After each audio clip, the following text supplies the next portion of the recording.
एक सीट होते हुए आप खुद सोचो, थारी थाली में एक रोटी हो और उस एक रोटी को दान करने का काम यदि किसी ने किया तो वो अभय सिंह चौटाला ने करके दिया। आप किसी के खेत में मजदूरी करो और आपकी दिहाड़ी आपको ना मिले तो आपके दिल पे क्या बीतेगी। अभय सिंह जी चौटाला की दिहाड़ी मांगने आई हूं।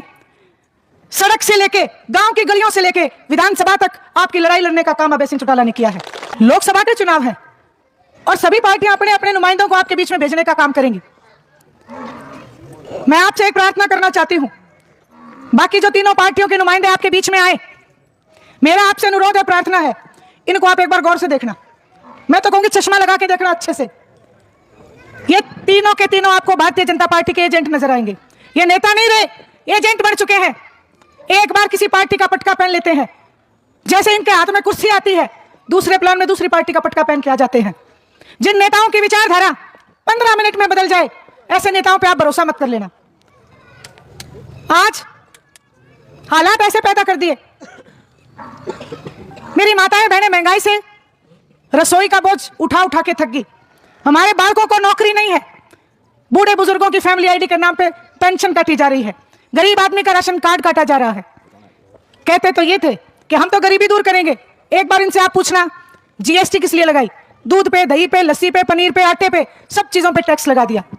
आपसे मैं कहना चाहती हूँ, प्रार्थना करना चाहती हूँ, ये नेता आपके बीच में आए, इनसे आप सवाल करना, पूछना कि जिस समय किसान का मेरा वर्ग 13 महीने तक दिल्ली के बॉर्डर पे आंदोलनरत था और पुकार पुकार के एक बात कह रहा था कि आज अगर कोई एमएलए एमपी हमारे साथ खड़ा होगा तो हमारे आंदोलन को ताकत मिलेगी। आप इनसे यह पूछना कि आज तुम्हारी विचारधारा जो बदल गई, उस समय क्यों नहीं बदली जब किसान को सबसे ज्यादा जरूरत थी। प्रत्यक्ष को प्रमाण की जरूरत नहीं। हिंदुस्तान में हरियाणा प्रदेश एक बहुत छोटा सा स्टेट है, बहुत छोटा सा राज्य है। 10 लोकसभा की सीटें हैं, 90 विधानसभा की सीटें हैं। और आप सबने पिछली बार हरियाणा प्रदेश ने पिछले प्लान में इंडियन नेशनल लोकदल को 90 में से केवल 1 सीट दी थी। मैं आपसे पूछना चाहती हूं, आज सारे आप गवाह हो, विधानसभा का सत्र आप देखते रहे, आप एक बात बताओ, वहां 1 सीट नवासी पे भारी पड़ी कि नहीं पड़ी?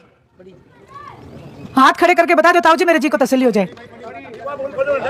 नवासी पे 1 सीट भारी पड़ी। पूरे हिंदुस्तान में 4200 से ज्यादा एमएलए एमपी आदरणीय अभय सिंह चौटाला ने 1 सीट होते हुए, आप खुद सोचो, थारी थाली में एक रोटी हो और उस एक रोटी को दान करने का काम यदि किसी ने किया तो वो अभय सिंह चौटाला ने करके दिया। वह 1 सीट कोई एमएलए, एक एमएलए नहीं थे, पूरी इंडियन नेशनल लोकदल पार्टी दांव पे लगाने का काम किया। कुछ भी हो सकता था। एलनाबाद का उपचुनाव आया, आप सब प्रत्यक्षदर्शी, आप सब ने देखा, सारे के सारे इकट्ठे होकर चुनाव लड़ रहे थे। विपक्ष की भूमिका निभाने वाले कांग्रेस के नेता भूपेंद्र सिंह जी हुड्डा एलनाबाद में गए और वहां जाके मंच के माध्यम से कहने लगे कि कांडा तो मेरा मित्र है। कही थी कि नहीं कही थी? आज मैं उनसे पूछना चाहती हूं, आप क्या कहते हो कि हम किसान हितैषी हैं? उस टाइम आप बीजेपी की बी टीम बन के काम करके आए हो। कांग्रेस के नुमाइंदे की जमानत जब्त होना इस बात का सबूत है कि बीजेपी और कांग्रेस मिलकर चुनाव लड़ रही थी। मैं यहां खड़ी होकर अगर एक बात भी आपको झूठ कहूं तो आप मेरे बड़े बुजुर्गों मुझे टोक देना। मैं केवल आपसे एक प्रार्थना करना चाहती हूं कि आप किसी के खेत में मजदूरी करो और आपकी दिहाड़ी आपको ना मिले तो आपके दिल पे क्या बीतेगी।